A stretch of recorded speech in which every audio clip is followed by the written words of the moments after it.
Umaga pa lang, mapapangiti ka kapag XFM na ang kasama. Ang iyong gabay sa araw-araw, kaya saan ka pa? Dito ka na sa nangunguna, radyo na pinakamasaya. Katropa mo forever, XFM makes life better. Kami ang katropa mo, exciting dito. Saan man sulok ka na mundo, araw-araw maaasahan mo. XFM makes life better. Katropa mo, katropa ko, katropa ng lahat, katropa ng bawat Pilipino. Katropa mo, katropa ko, katropa ng lahat, katropa ng bawat Pilipino.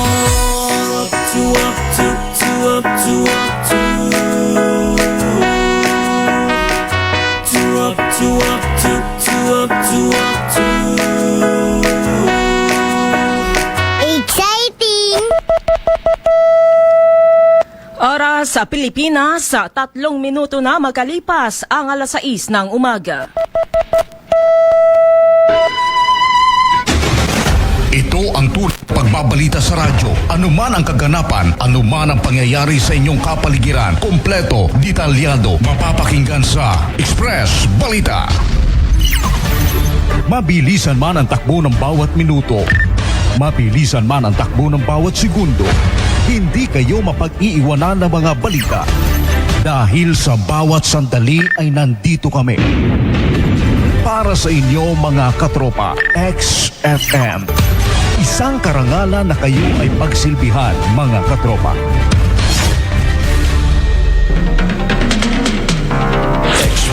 Express Balita sa Umaga. Express Balita sa Umaga. Headlines. Mga residente, kinundi na ang pagsasara ng daan sa barangay Sibaring, Balabac, Palawan. Ito ang kagagawan ng kasakiman ng korporasyon at naglagay po ng guard. Alagang baboy natagpo ang patay at may sugat sa El Nido. Posibleng baboy damo ang umatake. Pinuntahan ko at pinakita ko yung baboy ko. Sabi ko, tingnan yung baboy ko. Sabi niya, ay baboy damo ang kumain niyan. Baboy damo ang pumatay niyan. Sa ating balitang regional, Philippine Red Cross rumisponde sa mga pagbaha sa Bicol Region. Sa balitang nasyonal, Senate Blue Ribbon Committee susuriin muli kung may pananagutan si Pangulong Marcos sa anomalian ng flood control. Sa balitang international, Hamas hindi sangayon na disarmahan sila. Sa balitang showbiz, Saranggola Festival muling ibinalik sa Pakistan matapos ang halos 2 dekada na pagbabawal. Sa balitang sports, para chess player Sander Severino pumanaw na sa edad na 40 years old. Express Balita sa Umaga. Nasa loob ka man o Pilipinas, hindi kayo mapag-iiwanan anuman ang mga balita sa loob at labas ng bansa. Inyong malalaman dito lamang sa XFM Network Philippines. Express Balita sa Umaga. Magandang umaga, lungsod ng Puerto Princesa. Magandang umaga, lalawigan ng Palawan. Araw ngayon ng Martes, ika-10 na sa buwan ng Pebrero taong 2026. Ito ang Express Balita sa Umaga. Tayo ay live mula dito sa XFM Broadcast Center, Puerto Princesa City. Nasa bayang napapakinggan sa 14 na mga relay station sa buong lalawigan ng Palawan. Kami rin ay napapakinggan sa anumang bahagi ng mundo sa pamamagitan ng XFM Radio app sa inyong mga Android phone. At live din tayong napapanood sa 104.7 XFM Palawan at XFM Palawan Broadcasting Network page. Mga katropa, kami ang inyong magiging tagapagbalita ngayong umaga. Ako si Katropang IZ Pacaldo. At ako naman si Katropang Jamaica Sarad. Tuloy-tuloy na tayo sa detalye ng mga balitang lokal. Express Balita sa Umaga. Isang alagang baboy ang natagpuang patay na may malalaking sugat sa barangay Abirawan, El Nido, Palawan noong gabi ng Enero 27. Ayon kay Nore Vigilia, may-ari ng baboy, pinagkain pa niya ang alaga bago matulog, ngunit kinabukasan ay nakita na lamang niyang patay at may mga malalaking sugat na. Nasa 3 metro umano ang layo ng aso mula sa baboy na mangyari ang insidente, kaya imposible umano ang aso ang dumali rito. Sinabi ni Vigilia na hindi niya hinihinala ang kagagawa nito ng tao dahil unang beses pa lamang nangyari ito sa kanilang lugar. Posible umanong mga baboy damo ang umatake sa kanyang 45 kilos na alagang baboy. Agad na inilibing ang baboy kaya hindi na ito naipasuri pa sa veterinary office. Ang duda ko po, yung simoron baboy damo na Baboy damo. pamilan daw po ang kumain nun. Kasi ayon sa mga nakakita, kasi yung mga malapit-lapit dito sa bahay namin, pinuntahan ko at pinakita ko yung baboy ko. Sabi ko, tingnan niyo yung baboy ko. Sabi niya, ay baboy damo ang kumain yan. Baboy damo ang pumatay niyan. Sa palagay nyo, kumakain ba ng karne ang baboy damo, Ma'am Nori? Hindi ko rin po sure, pero yun po ang pumasok sa isip namin. Kasi wala naman pong aso, wala naman pong bandin ang aso. At saka kung aso po, maaabutan namin.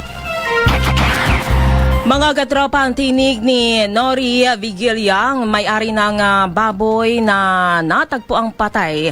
Diyan po yan sa bayan ng El Nido. Express Balita sa Umaga. Yan ang balita hatid sa atin ng Santan Plus Gold. Ito ay marami nang natulungan na gumaling sa iba't ibang karamdaman. Ito ay dahil na rin sa kanyang mabibisang sangkap tulad ng mangosteen, ang palaya, malunggay, garlic, ata spirulina. Kaya subukan mo na rin ang pag-inom ng Santan Plus Gold. Ito ay mabibili sa lahat ng mga butika nationwide. Express Balita sa Umaga. Samantala, kinundi na ng Sambilog Balik Bugsok Movement ang pagsasara ng isang tradisyonal na karapatan ng daan sa Barangay Sibaring Balabac, Palawan na umano'y lumalabag sa utos ng Department of Environment and Natural Resources or DENR na panatilihin ang status quo sa lugar. Ayon sa grupo, ang pagbabakod sa pinagtatalo ng 5 ektaryang lupa ay humaharang sa daan-daang residente sa pag-akses sa paaralan, barangay hall at health center na nagdudulot ng pagkaantala sa edukasyon, serbisyong pangkalusugan at iba pang pangunahing serbisyo ng pamahalaan. Sinabi ng grupo na ang lupa ay dati nang nahati at naibenta sa 53 na residente ng orihinal na may-ari. Ngunit patuloy lamang umanong inaangkin sa kabila ng umiiral na direktiba ng DENR.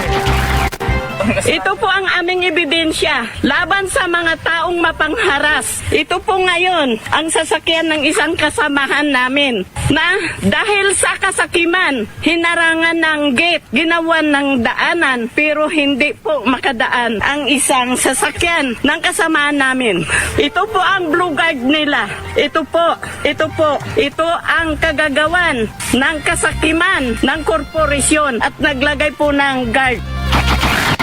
Tinig po ng isa sa residente ng Balabac.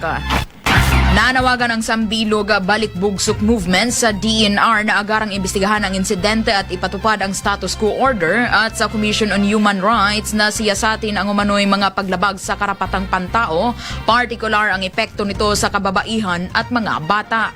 Hiniling din ng grupo sa Senado sa pamamagitan ng ginawang pagdinig ni Senador Robin Hood Padilla noong Pebrero 5, 2026 na isama sa imbestigasyon ng mga insidente ng pagsasara ng mga pampublikong daan sa Barangay Sibaring at iba pang bahagi ng Balabac. Mas malalim ang usapin na ito. Bakit ganun ang ginagawa ng mga dambuhalang kumpanya sa mga maliliit na mga katutubo at mga residente na naninirahan sa mga barangay Sibaring? Apektado po lahat, maging mga guro, dahil gustong paalisin ang kanilang Eskwelahan? doon, gustong ilabas. Oh? Gustong sirain dahil sinakop din yung lupa na kung saan doon nakatirik yung eskwelahan, yung barangay, yung health center, at yung, sa ngayon kasalukuyan ay merong utos doon kay Pastor Jojo na sirain daw po yung kanyang chapel at alisin na daw po doon bago dumating yung nasabing may-ari ng lupa na miyembro ng isang korporasyon. Tinig po ni Romeliano Calio, Presidente Sambilog, Balik Bugsok Movement. Yan ang balitang hatid sa inyo ng numero 1 vitamin C sa bansa. Ito ang Santon Vitamin C. Ito ay pumasa sa pagsusuri ng FDA na may kakayahan upang palakasin ang immune system ng isang tao. Upang hindi tayo magkasakit mga katropa, mag-Santon Vitamin C na. Ito ay mabibili sa mga lahat ng botika sa Puerto Princesa at buong lalawigan ng Palawan. Express. Balita sa umaga. Samantala mga katropa, tuloy-tuloy naman tayo sa ating mga field reporters. Express. Balita sa umaga. Road Safety Advocacy Program ng LTO Palawan, dinagsa ng mga motorista. Katropa natin sa balita, Belia Mucha. Dinagsa ng mga motorista ang isinagawang Road Safety Advocacy Program ng Land Transportation Office ng Palawan District nitong Pebrero 7 hanggang 8 taong kasalukuyan na ginanap sa Municipal Covered Court ng Taytay, Palawan. Ang nasabing aktibidad ay may kasamang libreng theoretical driving course, pag-i-issue ng student permit at renewal ng driver's license. Ang aktibidad ay bahagi ng kanilang pagsusulong ng kaligtasan sa kalsada at responsableng pagmamaneho ng mga motorista. Habang suportado naman ang nasabing aktibidad ng lokal na pamahalaan ng bayan ng Taytay sa pamuno ni na Mayor Norbert Lim, Vice Mayor Delma Edip at mga membro ng Sangguniang Bayan. Ayon sa LGU Taytay, marami pa rin ang mga motorista na nangangailangan ng nasabing serbisyo ng LTO, particular na pagkuha ng kanilang lisensya. Kung kaya't pinaalalahanan ng mga opisyal ang mga motoristang Taytayanos na samantalahin ang bawat pagkakataong ibinigay ng ahensya para sa nasabing layunin. Samantala, lubos naman ng pasasalamat ni LGU Taytay sa 2 araw na aktibidad ng nasabing ahensya sa kanilang bayan upang magbigay gabay impormasyon sa mga motorista ng Taytay, Palawan. At yan ang balitatin sa inyo ng Santon Plus Coffee Mix na kapag kape ka na, ginagamot ka pa. Mabibili ito sa mga butika nationwide para sa nagkakaisang Pilipino sa Pilipinas. Mula rito sa 91.5 XFM El Nido, Belia Mucha, XFM News. Express. Balita sa umaga. Samantala, isang mangingisda sa Aborlan, Palawan, nasagip ng mga otoridad matapos tumaob ang bangka. Katropa natin sa balita, Ray Ilgaran. Naging matagumpay ang pagsagip ng Aborlan Municipal Police Station sa isang senior citizen na mangingisda matapos kasing tumaob ang bangka nito sa karagatang sakop ng Barangay Apurawan, Aborlan, Palawan, Pebrero 9, 2026, pasado alas 10 ng umaga. Kinilala ang mangingisda na si Mauricio Aurino, 66 anyos, may asawa na pawang residente sa naturang barangay, habang kinilala naman ang mga magigiting na kapulisan na agad responde na sina Police Master Sergeant Arnel B. National, Police Corporal Michael Tom G. Kutat, kasama ang miyembro ng Barangay Peacekeeping Action Team at iba pa, na kung saan ayon sa inilabas na impormasyon ng mga otoridad ng Aborlan na nakatanggap umano sila ng report mula kay Samuel Talbo, isang estudyante ng Apurawan National High School, kaugnay sa bangkang lumubog na tumatayang nasa 3 kilometro ang layo mula sa baybayin. Samantala, labis naman ang pasasalamat ng mangingisdang si Mauricio Aurino sa lahat ng mga tumulong sa kanya para siya'y mailigtas. Yan ang balita atin sa inyo ng isang masarap na kape. Hindi lang basta kape, dahil ito mayroong mga sangkap na makakatulong sa pagpapalakas ng ating katawan. Ito ay Santon Plus Coffee Mix na kapag kape ka na, ginagamot ka pa. Mabibili ito sa lahat ng mga butika malapit sa inyong mga lugar nationwide para sa kakaisang Pilipino sa Pilipinas. Mula rito sa 93.6 Quezon, Palawan, Rail Garan XFM News. Express. Balita sa umaga. Samantala, isang motorista naman sugatan matapos mag-self-crash sa Barangay Latod. Katropa natin sa balita, Dennis Chua. Sugatan ng isang motorista matapos mag-self-crash sa kahabaan ng Sitio Kubtangon sa Barangay Latud sa bayan ng Rizal pasada launa ng hapon kahapon February 9, 2026. Ayon sa ibinahaging impormasyon na isa sa mga residente sa lugar na si Brazil Julian, nagkaproblema umano ang preno ng motorsiklo ng motorista habang binabaybay ang pababang kalsada sa nasabing lugar. Dagdag pang pagkataranta nito na dahilan upang ito ay mawala ng kontrol sa manibela at madisgrasya. Nagtamo naman ito ng sugat sa iba't ibang parte ng kanyang katawan na napag-alam ang isang katutubo na residente ng Barangay Latud na bago pa lamang natuto sa pagmumotor. Agad namang rumisponde ang barangay responder sa lugar upang madala sa paggamutan ng motorista at malapatan ng kukulang medikasyon. Samantala, paalala ng mga otoridad sa mga motorista na magdahan-dahan sa lugar at siguraduhin nasa kondisyon ng mga preno at mga motorsiklo nito upang maiwasan ang kaparehong insidente. Yan ang balita hatid sa inyo ng Santon Sopa. May kakayahang paputi ng inyong mga balanta. Ito ay dahil sa mga taglay nitong sangkap. Santon Sopa, mabibili ito sa lahat ng butika malapit sa inyong mga lugar nationwide para sa nagkakaisang Pilipino sa Pilipinas. Mula sa 103.5 Rizal, Palawan, Dennis Chua, XFM News. Express Balita sa Umaga. Samantala, estudyante ng Holy Trinity University nasungkit ang gold medal sa Thailand International Mathematical Olympiad. Katropa natin sa balita, Girly Cadasio. Kit ng isang grade 8 student ng Holy Trinity University na si Marigalia Isabel Somera ang gold medal sa ginanap na Thailand International Mathematical Olympiad Final Round 2025-2026. Ito'y ginanap noong February 6 to 8 to 10 to 26 sa Impact Muang Thong Tan sa Bangkok, Thailand. Si Somera ay bahagi ng Team Philippines na may 1,500 na mga delegado at nasa migit 6,000 ang sumali mula sa iba't ibang mga bansa. Nabatid na sumabak at tumaban na sa iba't ibang math Olympiad si Somera na ginanap sa iba't ibang mga bansa. Samantala, hindi lamang pangmat ang dalagita dahil isa rin itong taekwondo athlete na residente ng Barangay Milagrosa dito sa lungsod ng Puerto Princesa. Yan ang balita natin sa atin ng isang masarap na kape, hindi lang basta kape dahil ito'y merong mga sangkap na magkakatulong sa pagpapalakas ng ating katawan. Ito ang Sandal Plus Coffee Mix na kapag kape ka na ginamot ka pa. Para sa nagkaasang Pilipino sa Pilipinas, mula rito sa XFM Puerto Princesa, Girly Cadasio, XFM News. Report Express Balita sa Umaga. Samantala, DICT Palawan mamamahagi ng libreng SIM cards sa mga piling paaralan sa lalawigan. Katropa natin sa balita, Alizon Salvatos. Mamamahagi ang Department of Information and Communication Technology o DICT Palawan ng 6,000 libreng SIM cards sa mga paaralan sa buong lalawigan ng Palawan. Ito'y upang matugunan din ang kakulangan sa internet access ng ilang estudyante at ganoon din ang mga guro. Sa ginanap na kapihan ng PIA Palawan kahapon, sinabi ni DICT Palawan Provincial Officer Engineer Virgo Pinangay na nasa 6,000 SIM cards na ang naunang naipamahagi sa 6 na paaralan.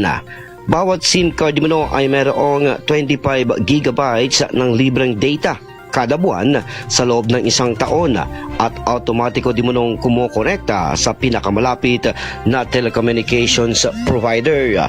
Ang pamamahagi ng SIM cards ay bahagi ng Bayanihan SIM Project ng naturang ahensya at ang layong suportahan ang pag-aaral at pagtuturo sa mga lugar na limitado pa ang internet connectivity dito sa lalawigan ng Palawan. Yan ang balita natin naman sa atin ng Santon Plus Gold Herbal Capsule. Palakasin ang ating pong kalusugan, ugaliing uminom ng Santon Plus Gold araw-araw. Mabibili na ito sa mga butika nationwide. Para sa nagkakaisang Pilipino para sa Pilipinas at mula sa 104.7 XFM Puerto Princesa, ako naman katropang Alison Salvatus, XFM News. Express Balita sa Umaga. Samantala, guro naman na patay sa banggaan ng motorsiklo at SUV sa National Highway sa Itiague, Isabela. Katropa natin sa balita, Bem Conde. Patay ang isang 32 anyos na guro matapos masangkot sa banggaan ng motorsiklo at SUV sa isang intersection sa National Highway sa Barangay Cabugao, Ittiagi, Isabela noong February 7, 2026. Ayon kay Police Major Domer T. Pilo, hepe ng Ittiagi Police Station, base sa paunang investigasyon ay hindi umano napansin ng biktima ang paparating na SUV na mabilis ang takbo kaya naipasok nito ang motorsiklo sa intersection at naganap ang banggaan. Agad na rumisponde ang MDRRMO mo at dinala ang biktima sa Southern Isabela Medical Center, ngunit idineklara itong patay kinabukasan. February 8, kinilala ang nasawi sa alias na Chris, residente ng San Isidro, Isabela. Madilim at walang street light sa naturang lugar, kaya tinuturing itong accident-prone area. Makikipag-ugnayan ng pulisya sa lokal na pamalaan para malagyan ng ilaw ang kalsada. Nakahanda namang makipag-ugnayan ng driver ng SUV sa pamilya ng biktima kaugnay sa insidente. Muling paalala ng pulisya sa mga motorista ang pag-iingat at pagbagal ng takbo, lalo na sa gabi. Yan ang balitang atid sa inyo ng bagong produktong kape ng Yestol at Sandon Gold Coffee Mix. May glutathione and collagen na kapag kape ka na gumanda ka pa para sa nagkakaisang Pilipino sa Pilipinas mula sa 104.7 XFM Puerto Princesa City. Bem Paredes Conde, XFM News. Report Express Balita sa Umaga. Nasa loob ka man o labas ng Pilipinas, hindi kayo mapag-iiwanan. Anuman ang mga balita sa loob at labas ng bansa, inyong malalaman dito lamang sa XFM Network Philippines. Balitang Regional.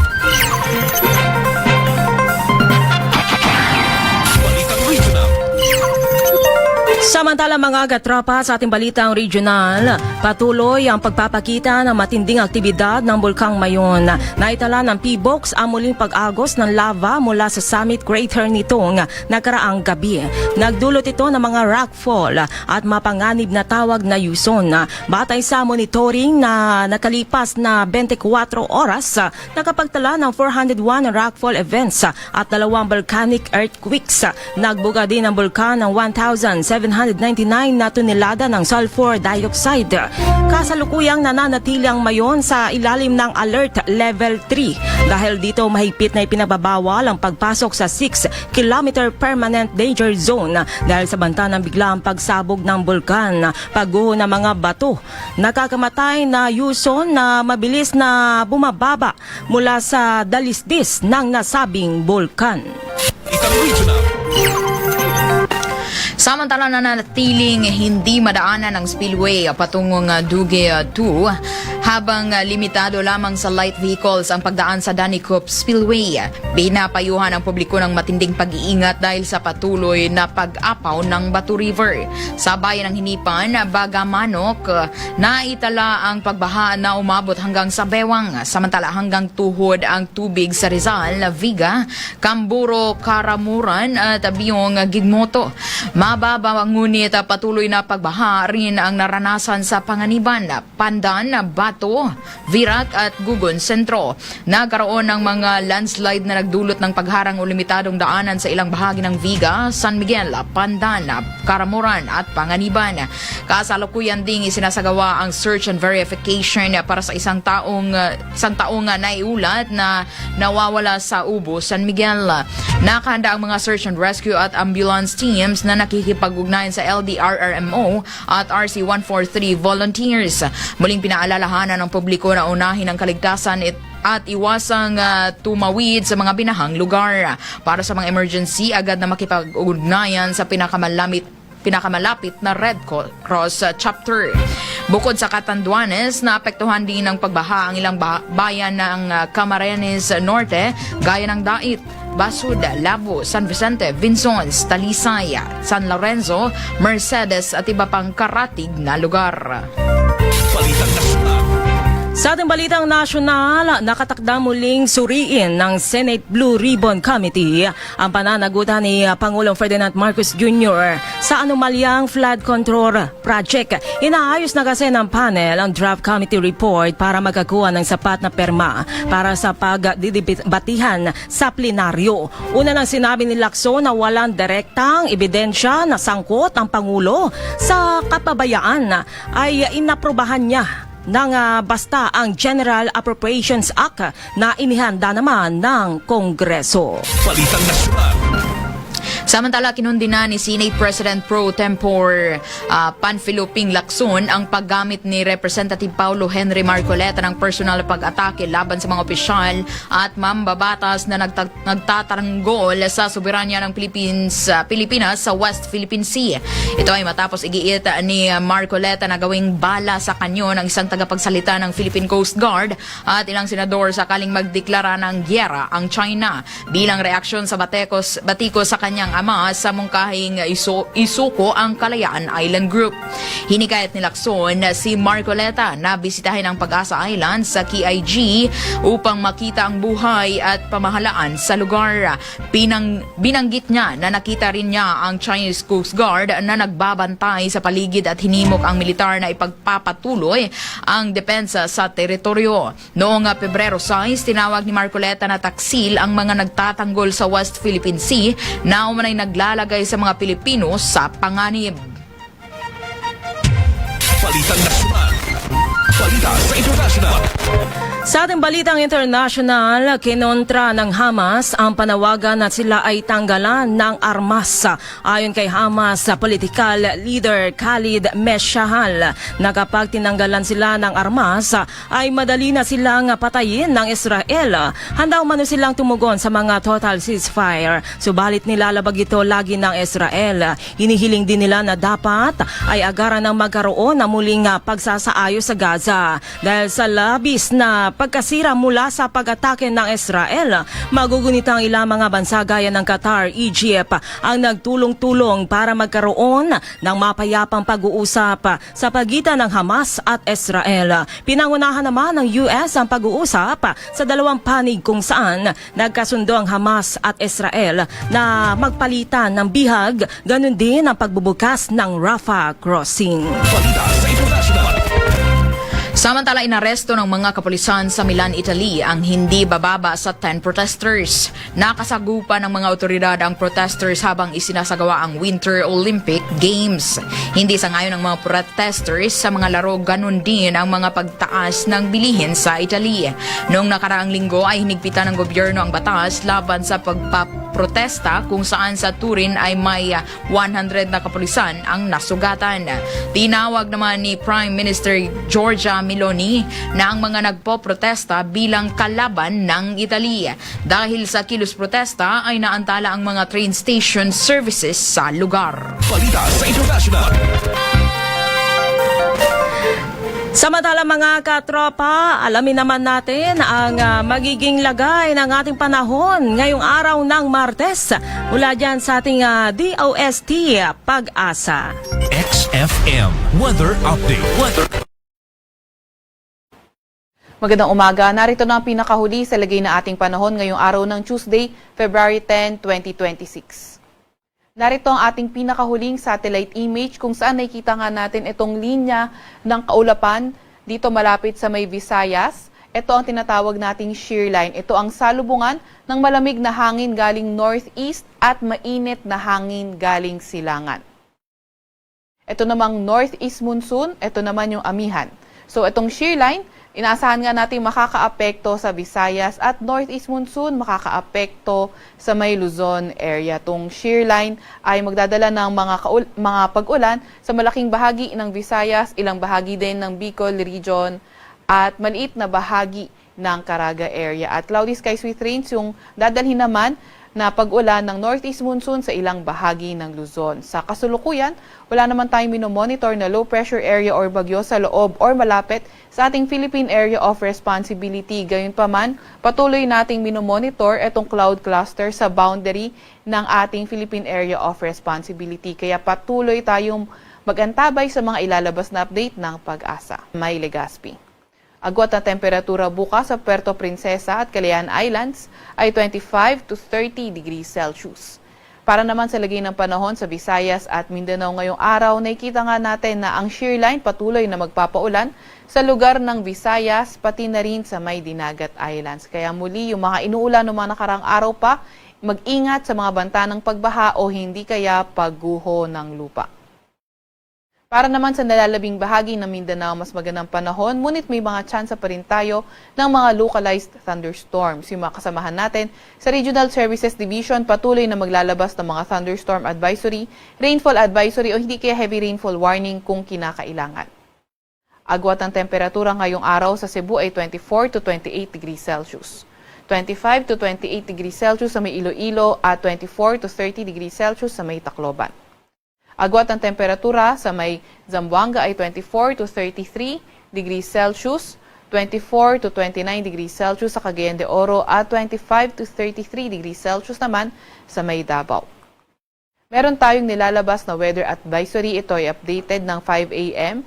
Dito yan sa may Occidental Mindoro, sa may Cebu, sa may Leyte, sa may Biliran, sa may Samar, Eastern Samar, Northern Samar at Sorsogon. So inaasahan nga natin 50 to 100 millimeters ng mga pag-ulan sa mga nabanggit na lugar. Kapag 50 to 100 millimeters yung mga inaasahan natin pag-ulan, posible nga yung pagbaha sa mga areas na urbanized, low-lying at malapit sa river at landslide sa mga highly susceptible areas. Yan ay for today.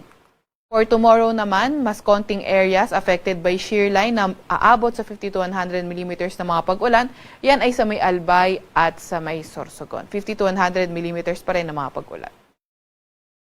Meron din tayong nilalabas na gale warning. Updated ito ng alas 5 ng umaga. Yan ay sa northern coast ng Quezon, kabilang na ang northern at eastern coast ng Polillo Island sa may Camarines Norte, northern coast ng Camarines Sur sa may Catanduanes, eastern coast ng Albay, eastern coast ng Sorsogon, ang northern at eastern coast ng Northern Samar at ang eastern coast ng Eastern Samar. Kaya lubhang mapanganib sa mga lugar na nabanggit, kaya kung maaari ay huwag munang pumalaot sa mga lugar na iyan. Para naman sa 4-day weather outlook, nakikita nga natin Wednesday to Friday, yung shear line posibleng magdala ng moderate to at times heavy rains sa lugar ng Visayas. Wednesday to Friday. At pagdating ng Sabado, posibleng umangat nga yung axis ng shear line at ito ay magdadala ng moderate to at times heavy rains sa silangang bahagi naman ng Bicol region or silangang bahagi rin ng Southern Luzon. Kaya patuloy pa rin tayo mag-antabay sa mga ilalabas na update ng Pag-asa. Ang araw ay sisikat ng 6:22 ng umaga at lulubog mamaya 5:59 ng hapon. Huwag magpapa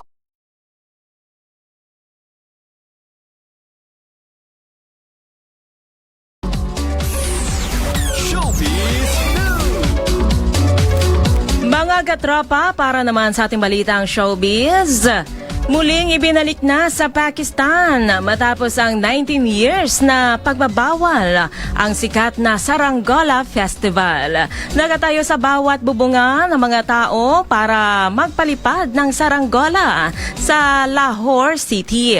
Ang nasabing piyesta ay nagsisimula tuwing malapit ng tag-init, kung saan ito ay ilang dekada nang ipinagdiriwang.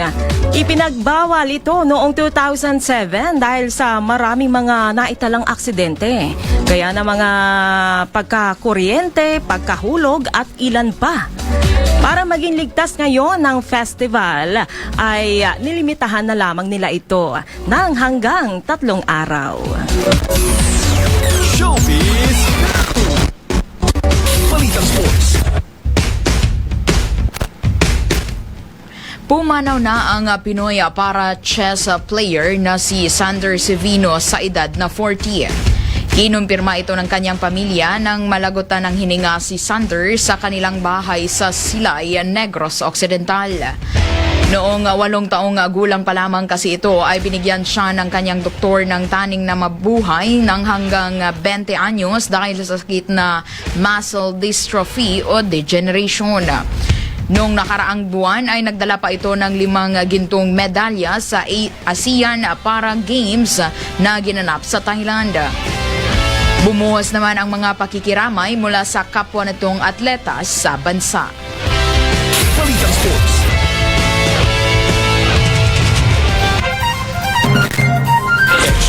Express Balita sa Umaga. Express Balita sa Umaga. Oras natin mga katropa, 6:37 na ng umaga. Express Inyo nang narinig ang mga balitang naghalap ng buong puwersa ng XFM Network Philippines. Live mula dito sa XFM Broadcast Center, Puerto Princesa City. Nasa bayang napapakinggan sa 14 na mga relay station sa buong lalawigan ng Palawan. Napapakinggan rin saan mang sulok ng mundo sa pamamagitan ng XFM radio apps sa inyong mga Android phone.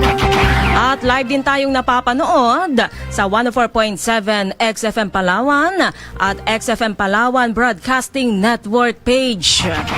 Para sa nagkakaisang Pilipino, para sa Pilipinas, kami ang inyong naging tagapagbalita ngayong umaga. Ako si Katropang IZ Pacaldo.